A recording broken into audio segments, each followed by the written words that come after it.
Hi guys! Gusto ko lang i-share sa inyo yung night skincare routine ko using the Perfect Skin Rejuvenating Set. So, ayan, nagkilamos ako using the Perfect Skin Soap.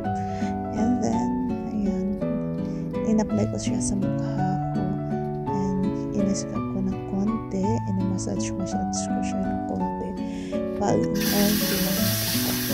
Ayan, depende naman sa inyo kung paano siya i-apply sa mukha. Ayan. Tapos, after ko is nagpunas ako para mag-dry siya bago natin i-apply yung ibang product. So, ayan. Ang sunod naman ay yung Perfect Skin Toner. So, ito yung gamit ko. And this one, I'm using is paubos na talaga siya. So, inubos ko naman talaga siya. And tinapon sa basurahan, syempre. And in-apply ko siya. Usually, ang pagkalagay ko ng toner is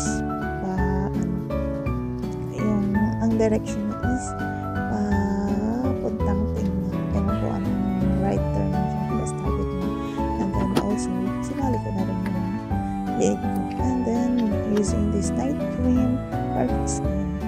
And then, ayan, nilagay ko na. Ayan, gandang-ganda mo tayo. Ayan, maganda ka na. Wow. So, ayan lang guys. Tapos na tayo using the Perfect Skin Rejuvenating Set using the toner and night cream. So, that's it. Good night.